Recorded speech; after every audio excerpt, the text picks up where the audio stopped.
un gâchis annoncé. On leur a mis dans la tête que c'était gagnable, on va être très clair, une contre-offensive militaire. De l'aveu de la plupart des gens qui connaissent un tout petit peu le métier. C'est quoi une contre-offensive militaire? C'est supériorité en armes, supériorité en couverture aérienne, supériorité en nombre d'hommes. L'Ukraine n'avait aucun des trois. Bon, caramba, encore raté.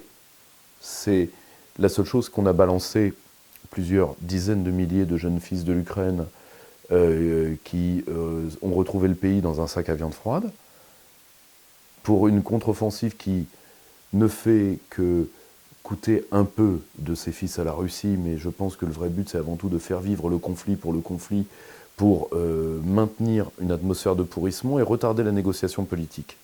Les mandants de la guerre d'Ukraine, qui se gardent bien, et d'ailleurs d'un côté heureusement, parce que ça envenimerait définitivement le conflit, d'engager leurs propres troupes, gaspillent du sang ukrainien alors que cette guerre est perdue. Elle est perdue depuis le début, parce qu'elle n'était pas gagnable. Elle n'aurait déjà pas dû naître parce qu'elle est née d'un imbroglio sanglant politique et ethnico-politique qu'on a envenimé. Et aujourd'hui, on maintient le conflit coûte que coûte, alors que l'Ukraine a perdu. Aujourd'hui, elle est en train de terminer le peu de potentiel démographique qui lui reste. Et à la fin, vu que là, les Ukrainiens manquent cruellement de personnel, ça se sent. Des zones entières du front menacent de s'effondrer faute de soldats pour les tenir. Et ce qui leur pend au nez, c'est que l'Ukraine ne devienne qu'une espèce de gant de toilette autour de la zone de Kiev, et le reste se discutera entre les Russes, les Polonais, certains pays d'Europe de l'Est et Washington. Tout ça pour ça. Et l'Ukraine, partons du chiffre que les Ukrainiens sont prêts de reconnaître, 170 000 tués, ce qui veut dire 350 000 jeunes Ukrainiens, rapport de 1 à 3 classique, en dehors de combat, et pour beaucoup, qui ne pourront ni avoir une vie normale, on est face à des batailles d'artillerie, donc il y a une partie qui a perdu des membres, etc., ne pourront pas fonder de famille. L'Ukraine va payer ce conflit pendant des décennies pour un gâchis géopolitique, comme l'Occident n'en a pas fait depuis la guerre de Syrie. Bravo!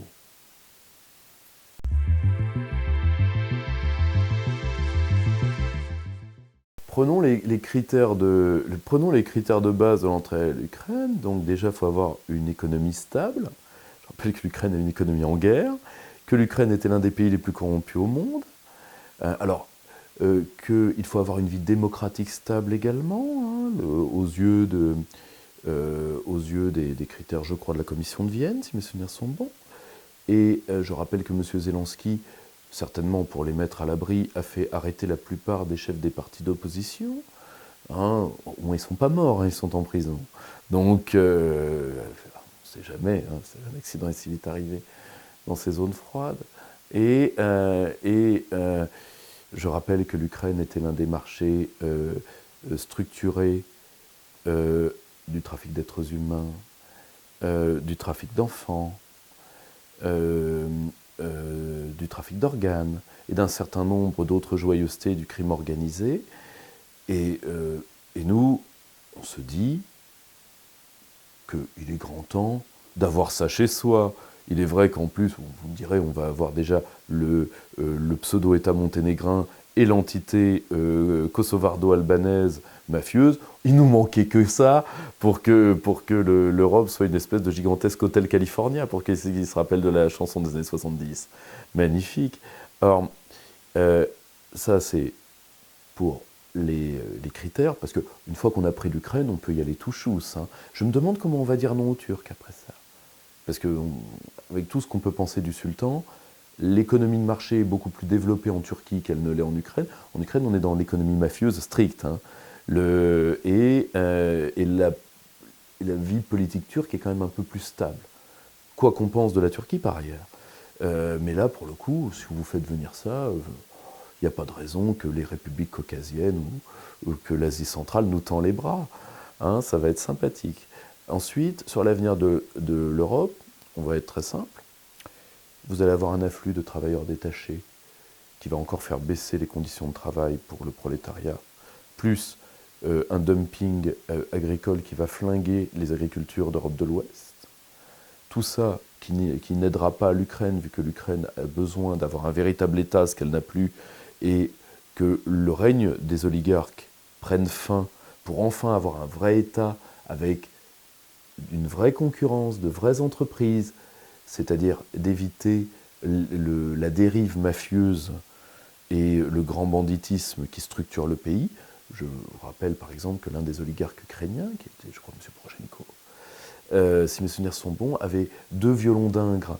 Il avait la fourniture aux soldats, et il avait également, je crois, la première entreprise de cercueil. C'est l'exemple que je donne souvent. Ce qui veut dire que le soldat, le bidas se tape sa ration, il encaisse. Le bidas se tape une gastos, il encaisse. C'est ça l'Ukraine. Et vous voulez ça à côté de chez vous? Bonne chance. Or, le pire, donc ça ne sauvera pas un Ukrainien, je vous le dis tout de suite, parce que l'argent des fonds structurels et autres atterrira dans les mains de la mafia et la mafia ne les rendra pas. De toute façon, il n'y a personne en Ukraine pour lui reprendre le pouvoir. M. Zelensky lui-même et son successeur potentiel doivent beaucoup trop à ces hommes pour pouvoir les défier. Nous allons étendre la zone des oligarques ukrainiens qui déjà sont en train de vampiriser une partie de la Pologne au moment où nous parlons. Donc nous allons offrir à la mafia une partie de l'Europe de l'Ouest. Bravo. Et le pire, après ce désastre économique viendra un désastre sécuritaire, parce qu'une élite corrompue ukrainienne revancharde, qui va prendre un poids de lobbyisme sur les vies des États d'Europe de l'Ouest, à votre avis, elle va les orienter vers quoi? Vers une confrontation avec qui? Et au lieu de calmer le jeu, ça va principalement prendre en Pologne d'abord, et dans toute la zone limitrophe de la Russie. Ça va amplifier un sentiment anti-russe qui est hystérique dans ces zones et qui ne correspond pas aux intérêts de la France, quoi qu'on en pense, parce qu'à titre personnel, voilà de moi d'où je parle. Il n'y a que l'intérêt de la France qui m'intéresse. Je préfère ça pour qu'on soit bien d'accord. Et le pire, c'est que nous danserons sur un volcan pendant 10-15 ans, alors que l'obsession de la Russie, il faut être très honnête, au moment où nous parlons, c'est de définir une zone tampon démilitarisée, parce que sinon, elle doit refaire cette guerre dans 10 ans, et la Russie fait 1,5 enfants par femme, elle n'a pas envie de casser son potentiel démographique pour le peu qui lui en reste, mais si nous l'y forçons, elle le refera. Et aujourd'hui, ce sont les conditions d'éviter un deuxième conflit qui se pose. Le premier conflit est fini, les Européens l'ont perdu, basta. Les Américains ne l'ont pas perdu, les Américains l'ont mi-perdu, mi-gagné, si vous voulez, match nul, balle au centre. Les Européens sont les grands perdants de l'affaire.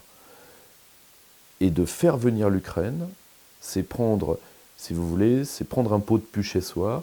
Or, s'il y a une chose que j'ai appris en Asie orientale à cause de la cuisine, c'est qu'on peut faire beaucoup de choses avec un serpent, du moment qu'on ne dort pas avec.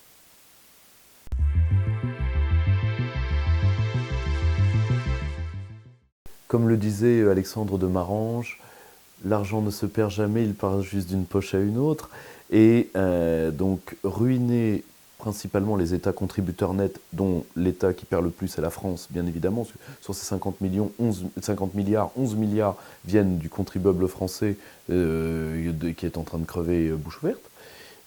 Cet argent n'ira jamais jusqu'au bas peuple ukrainien, il aura été intercepté avant. Tout ça pour un État qui est un État failli, qu'on le veuille ou non, et pour faire vivre un conflit qui nous remet dans le pire de ce qu'ont été les conflits récents voulus par l'Occident. Si vous voulez, le problème des guerres de proxy, c'est qu'elle fait désapprendre aux pays qui les font à faire la guerre, vu qu'ils font la guerre par intermédiaire, et surtout, elle vous rend d'autant plus stupide et d'autant plus cruel que le sang qui tombe n'est pas le vôtre. Et donc, elle augmente la perte de réalisme géopolitique, parce que finalement, vous traitez la masse corvéable, que ce soit le bidas ukrainien aujourd'hui ou l'opposant syrien hier, vous traitez la masse corvéable comme ce qu'elle est à vos yeux, c'est-à-dire 3 fois rien. Et donc, vous pouvez vous permettre d'être jusqu'au boutiste avec la peau des autres. Et c'est ce que l'eurocratie est en train de faire. C'est d'ailleurs très ancré dans sa mentalité profonde de pousse au crime. Si vous voulez, aujourd'hui, qu'on l'accepte ou pas, la seule chose que nous pouvons espérer, c'est qu'il y ait à un moment ou à un autre un éclair de lucidité à Washington.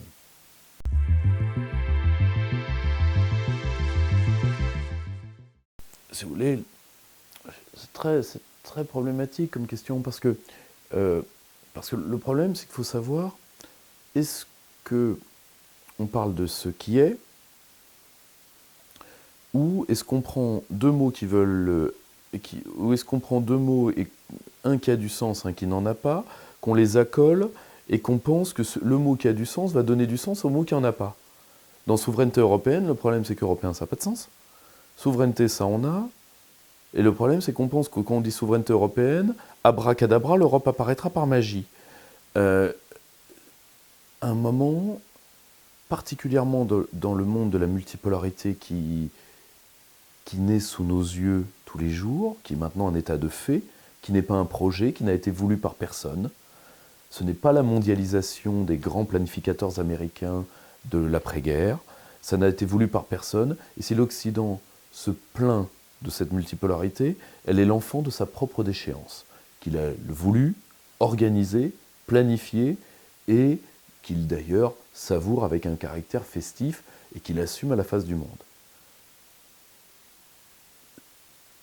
La multipolarité c'est un royaume d'États souverains dont chacun joue ses cartes. Même si ce sont des puissances moyennes. Parce qu'en réalité, la notion même de puissance va être totalement moyennisée. Je vais vous donner un exemple très précis. En 1945, l'Amérique représente 50% de la production des biens manufacturés. Aucun pays au monde ne représentera jamais le degré de puissance que l'Amérique a eu dans l'immédiate après-guerre. La Chine ne l'a pas, ne peut pas l'avoir, ne le veut pas. Donc, à un moment, il faut arrêter. Nous allons vivre une grande moyennisation de la puissance, où chaque pays va devoir être en face de lui-même et jouer ses cartes. Je vais vous donner un exemple. Un État de puissance moyenne qu'est la Turquie, eh bien, a compris le monde et le sultan joue ses cartes. Politique turque au Moyen-Orient, politique turque, je ne porte pas de jugement sur la politique en question, mais Erdogan se dit, je suis africain, oriental, musulman, je joue ma carte, je joue ma deuxième carte, Les Américains font la même chose, les Chinois font la même chose, les Thaïlandais, les Sud-Coréens, qui vous voulez. Les Argentins, qui vous voulez. Les seuls qui continuent à jouer à la belote pendant ce cas-là, c'est les Européens.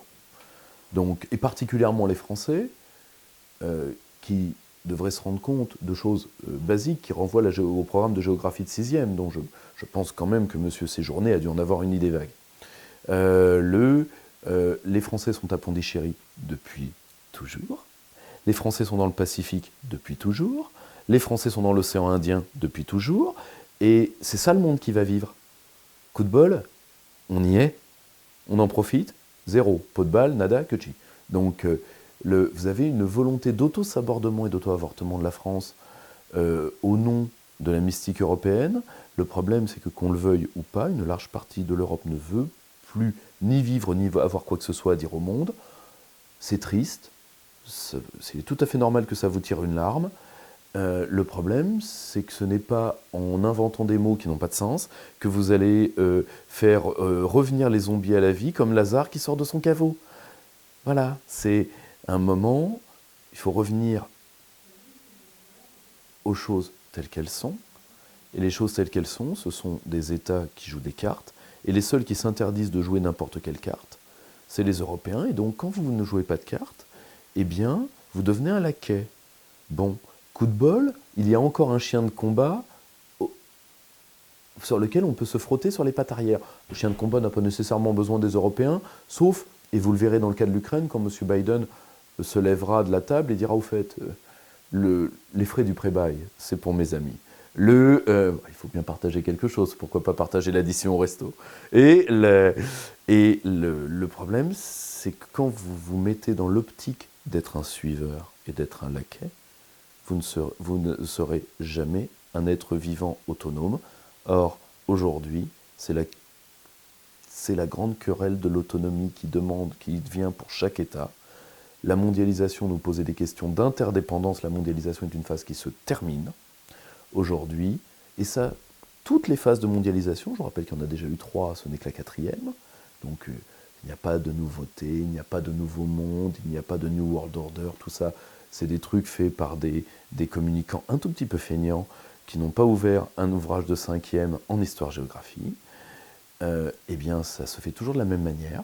Vous avez une dilatation de l'espace économique pour des raisons techniques, marine à voile, sextant, boussole, tout ce que vous voulez.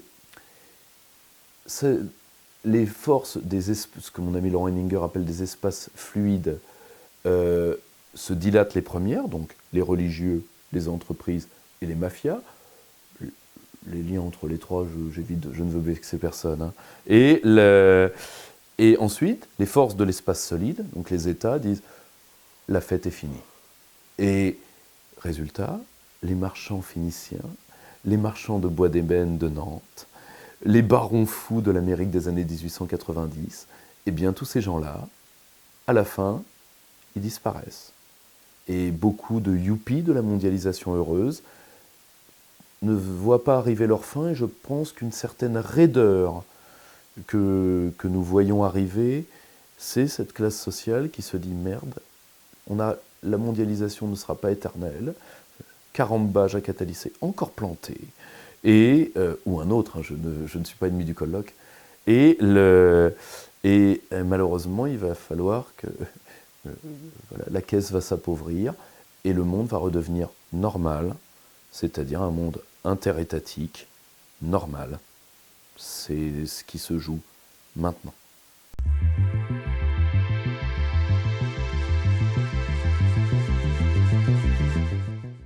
Si vous voulez, il y a des parts de cette thèse qui sont à mon sens en partie vraies, et il y a des parts qui sont très largement romancées. Là aussi, soyons réalistes, d'accord ? Comme disait le général de Gaulle, on va partir d'un fait simple, c'est qu'un État, ça n'a pas d'amis. Donc, en 2014, je vais parler de ce que je connais, de ce que j'ai pu vivre, parce que le seul député européen qui a le courage d'aller dans le Donbass, c'est à l'époque mon patron. Ça nous a valu d'ailleurs un tas d'amis, des amitiés pour toujours. Il faut que vous compreniez, et vous allez comprendre, à mon avis, mieux de personne, votre expertise sur le Moyen-Orient, c'est qu'il faut relier ça à la guerre de Syrie. Nous sommes à la guerre de Syrie, vous vous rappelez qu'à un moment, l'intelligence de Vladimir Poutine est d'offrir à Barack Obama une porte de sortie. Personne n'avait prévenu François Hollande qui, voilà, le Guimauve le conquérant se lance tout seul. Et qui heureusement n'est pas allé, voilà, il a fait le tour de la place des Vosges avec son bonnet et est revenu sur son cheval de guerre. Or, le problème, c'est qu'à ce moment-là, malheureusement, une partie des gens qui convoitent l'Ukraine depuis longtemps, et je vais vous sidérer, ce sont avant tout les Allemands. Parce que les Allemands, n'oubliez pas qu'ils ont fait 2 guerres mondiales pour avoir les plaines ukrainiennes, et ils se disent, ça y est, les Russes sont occupés ailleurs, on frappe. Ils fomentent le premier Maïdan, d'où une figure dont vous vous rappelez peut-être, qui est Klitschko, qui est le premier champion du Maïdan, qui est de notoriété publique, un agent du BND. Or, le problème, c'est que les Russes plient les Allemands en quelques heures, et là, les Américains qui parient sur l'Ukraine, mais eux, intelligemment, ils investissent dessus depuis la fin des années 60, se disent, d'où le fuck you, pour un diplomate américain, c'est Germanie. Hein. C'est d'où le fuck you de Madame Nuland, bande de crétins, vous êtes en train de nous paumer notre opération, le lobby néoconservateur, vu que Dorian Nuland, c'est la femme de Robert Kagan, hein, reprend le bébé, Obama, lui, fait ce qu'il sait faire le mieux, c'est-à-dire il plie, il suit, et on se dit, rebelote sur l'Ukraine, de toute façon, maintenant que les cheleux ont raté leur truc, nous on est obligés, sinon on perd la caisse qu'on a mis là-dessus, et croyez-moi, c'est une très jolie caisse. Donc, et on se dit, sur un malentendu, quels sont les buts de cette opération ? Les buts de cette opération, à mes yeux, sont simples. Il y a en effet, les Allemands croyaient qu'une partie de leurs agents, et entre autres, et de leurs proxy en Russie, Dimitri Medvedev entre autres, dont le patriotisme très nouveau et très belliqueux s'explique par le fait que cette manœuvre allemande alors que Medvedev a garanti la parole des Allemands à Poutine, explique la chute politique de Medvedev, chute définitive. Il ne succédera pas, de toute évidence.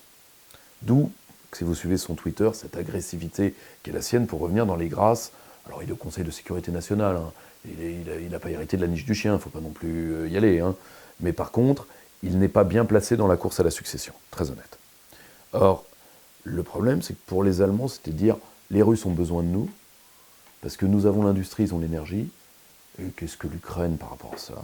On peut, et puis nous leur sommes supérieurs, ça vieillit. Malheureusement, cette conscience de supériorité ou cette illusion de supériorité a conduit l'Allemagne à beaucoup d'erreurs ces 2 derniers siècles. Or, vous avez ce problème-là. Pour les Américains, il faut sauver cette opération, qui est liée à une obsession de certains réalistes américains et de certains néoconservateurs, les deux écoles, même si elles se fréquentent peu. Brzezinski n'est pas un néoconservateur, par exemple. Les néoconservateurs sont constitués contre lui.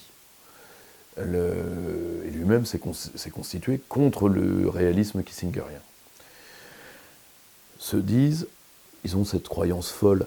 Bon, Brzezinski, c'est parce qu'il est d'origine polonaise, alors il y a un Russe dans les 500 km, il se gratte, et il se dit, sans l'Ukraine, nous allons pouvoir prendre le pouvoir russe. Ce qui est drôle d'ailleurs, parce que certains théoriciens soviétiques avaient la même idée, qui est une idée quand même légèrement capillotractée. Mais pourquoi pas? Et surtout, le but, particulièrement dans cette école-là, parce que vous êtes entre les néoconservateurs et ce que j'appellerais la gauche otanienne. C'est-à-dire ceux pour qui ont les mêmes buts que les néoconservateurs. Par exemple, un néoconservateur ne brûle pas un pays parce qu'il n'y a pas de gay pride. Ils ont tous les défauts qu'on leur prête, mais pas ça. La gauche otanienne, ça se discute. Donc, et entre les deux, bien, vous avez une divergence sur la Russie. On rallie les Russes, c'était d'ailleurs la thèse de Brzezinski à la fin de sa vie, on rallie les Russes contre Pékin, parce qu'on ne pourra pas se les taper tous les deux, et les autres se disent, on se tape. Alors vous en avez très peu maintenant qui se dit, on se tape Moscou et Pékin. Il y a M. Quatremer et quelques autres, mais leurs forces militaires sont quand même assez rabougries. Et vous avez ceux qui disent, il faut qu'on s'en tape un des deux et qu'on ne cible qu'un des deux. Dans l'équipe Biden, c'est très clairement des gens qui veulent l'affrontement avec Moscou, peut-être parce que le pouvoir bidenien a peut-être des liens avec Pékin qui font qu'une engueulade trop publique pourrait s'avérer problématique. Je ne sais pas, c'est à vérifier. Et si vous voulez, cette convergence d'intérêts nous aboutit à la catastrophe du premier Maïdan. Et c'est là où l'Allemagne a cette idée terrible, parce que les premiers escarmouches russo-ukrainiens voient une armée ukrainienne qui s'effondre sur pied. Et les Allemands se disent, nous allons endormir les Russes par un processus diplomatique. François Hollande, par germano-servilité, lui, va suivre, parce que, mis à part suivre, qu'a-t-il fait? Certains même diraient que dans Paris, il suivait les jupons en scooter. Donc, et de l'autre côté, les Britanniques et les Américains disent, nous, on va faire le dur, c'est-à-dire nous allons reprendre l'armée ukrainienne par notre système d'encadrement, et nous allons profiter de la naissance ou de l'embryon de nationalisme ukrainien. Je ne parle pas des Nasbrock, je ne parle pas de ce qui va être les bataillons de représailles. Je parle du bidas ukrainien aujourd'hui qui se fait massacrer, qui n'appartient pas aux bataillons de représailles. Les bataillons de représailles sont des commissaires politiques dans l'armée ukrainienne. Ils la quadrillent, mais ils ne sont plus des bataillons autonomes. Ils l'étaient au début du conflit. Mais aujourd'hui, ils surveillent les soldats pour éviter les désertions. Or, le problème, c'est que le bidas ukrainien, il se sent ukrainien parce que sa nation s'est fait en partie contre la Russie. C'est un Ukrainien de l'Est. Les Ukrainiens de l'Ouest ont un rapport un peu plus distendu, et c'est pour ça d'ailleurs qu'ils refusent la mobilisation, d'ailleurs, à raison vu l'état du front. Et le problème, c'est que les accords de Minsk ont été faits en insincérité, ce qui va disqualifier pour longtemps la France et l'Allemagne comme interlocuteurs internationaux. Et là, vous voyez que malheureusement, le bloc OTAN, donc une cinquantaine de pays, encadre ce conflit de A à Z, et ça nous amène, alors que les Russes ont prévenu par écrit, je vais vous le dire, j'ai fait traduire les discours de Vladimir Poutine sur l'Ukraine, je les ai publiés. On ne peut pas dire qu'il ne les a pas dit. Si les populations des républiques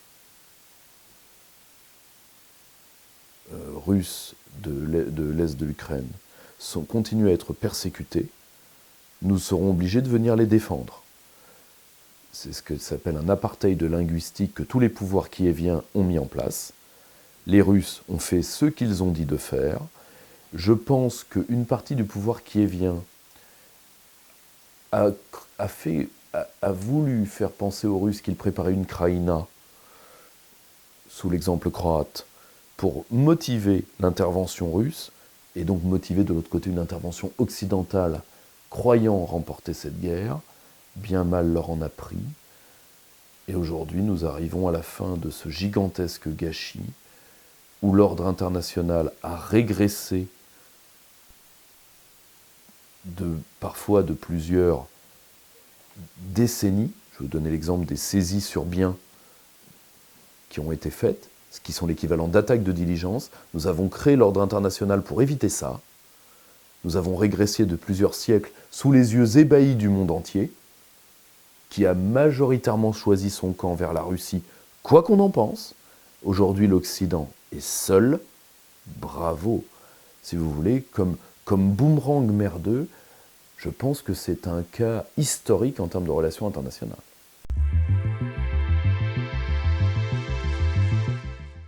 Nous sommes en février 2024, avec tous les risques de l'exercice de prospective. De toute évidence, M. Zelensky a fait son temps. Déjà, première chose, il va falloir choisir un nouvel interlocuteur côté ukrainien. Ça tombe bien, il y a des successeurs potentiels. M. Zelensky, je pense, ne partira pas gratuitement. Et je pense que le prix de son départ est l'une des raisons d'ailleurs, disons, de la mollesse de la réforme du pouvoir qui vient. Parce que faire de lui? Je pense que certaines têtes se grattent à Washington. Et parce que le personnage je ne suis pas certain que partir sur la pointe des pieds soit tout à fait dans le tempérament du personnage. Je peux me tromper, mais bon, je pense quand même qu'il passe moyennement les portes. Et comme vous connaissez la phrase de Lino Ventura, quand on passe plus les portes, on peut toujours vous faire passer à travers. Et je pense malheureusement que certains pourraient peut-être à terme y penser. De toute évidence, une partie du pouvoir kievien, et particulièrement du pouvoir militaire kievien, se rend compte qu'il n'y a plus d'alternative à la négociation. Les Russes vont négocier sur leur ligne de sécurité. Les terres rendues, sauf celles que la Russie a certainement préemptées pour pouvoir les négocier a posteriori, ne seront certainement jamais rendues. Pas se leurrer. La Russie a besoin d'un glacis protecteur et d'une zone de sécurité pour ce qu'elle estime être maintenant ses ressortissants. Tout ceci aurait pu nous être évité. Vous savez, on aurait fait une vague de référendums sous l'encadrement de l'OSCE, dans ces zones. On se serait épargné bien des ennuis. Le problème, c'est que ni l'Allemagne, ni Washington ne voulaient cette solution. Et bien maintenant, on a eu les marchands de canons et les marchands de cercueils. Beau bilan.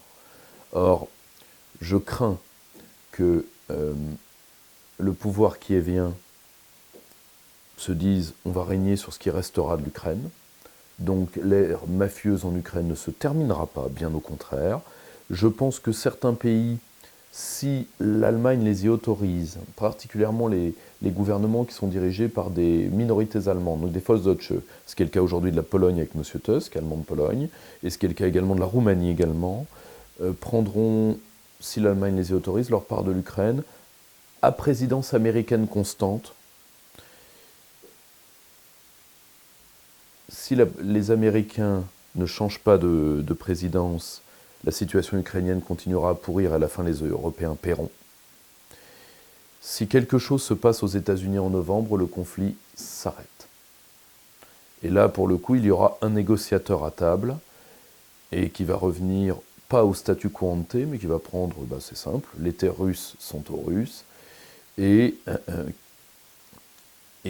je pense que là, les Américains négocieront une zone lourdement démilitarisée et la neutralité de ce qui restera. Si nous ne sommes pas en pouvoir démocrate. Si le pouvoir démocrate est maintenu, eh bien, il incorporera l'Ukraine de toute façon dans un ensemble européen qui sera centré, à l'Est en tout cas, sur la lutte anti-russe. C'est dans ce cadre-là et par cette allégeance-là que vous devez comprendre, je pense, les 4 ministres de la Défense européens, tous à l'Est, allemands, roumains, polonais, je ne me rappelle pas le dernier, qui estiment à une guerre dans un espace de 5 à 10 ans avec la Russie, ce qui est une phrase inconséquente. Je rappelle quand même que, je sais que ça va paraître très technique, mais pas aux téléspectateurs d'élite qui suivent votre chaîne, mais la guerre nucléaire, ça fait mal. Je sais que ça paraît très nébuleux comme truc, mais croyez-moi, la guerre nucléaire fait mal. Et malheureusement, comment dire, là encore, à élite américaine constante, l'isolement occidental va s'amplifier, sauf à rebondir sur un conflit majeur qui ne peut être dans l'espace visible. On peut réchauffer un conflit d'Asie centrale si vous voulez, on peut réchauffer un conflit caucasien, on peut jouer avec le Daghestan comme certains le font, mais je pense que certains vont parier sur la guerre de Chine, sur tout ce qui se passe en mer de Chine et entre Chine et Taïwan, pour faire un rebond. Et si l'élite américaine change, les États-Unis joueront une carte de multipolarité qui pourra leur être favorable, parce que très peu de pays veulent tomber dans l'escarcelle chinoise, en fait. Quant aux Européens, j'ai très peur, je ne vous le cache pas, que la guerre d'Ukraine scelle la sortie de l'histoire progressive d'une partie du continent, sortie de l'histoire volontaire. Je ne vois pas comment des gens qui n'arrivent même pas à verbaliser ce qui s'est passé depuis la guerre de Yougoslavie, j'étais enfant, j'ai presque 40 ans, pourraient s'en sortir. Et malheureusement, le pays qui m'attriste le plus dans ce cadre-là, c'est la France, parce qu'elle a toutes les possibilités de s'extraire du magma ouest-européen, qui malheureusement, lui, je ne vois pas qu'est-ce qui pourrait le réveiller si la défaite ukrainienne ne le réveille pas. Je pense malheureusement qu'il va se radicaliser, qu'ils vont se radicaliser, et que ce qui les arrêtera dans les dégâts diplomatiques qu'ils vont faire aux différents pays européens, c'est tout simplement les limites physiques, et particulièrement les limites énergétiques que la nouvelle donne énergétique va les contraindre à prendre vis-à-vis de la Russie. Donc malheureusement, l'Europe, les États européens ont sabordé le peu d'autonomie qui leur restait volontairement. Et ça, je pense que c'est pour certains d'entre eux, pas tous, mais c'est le seul fait vraiment irréversible du conflit.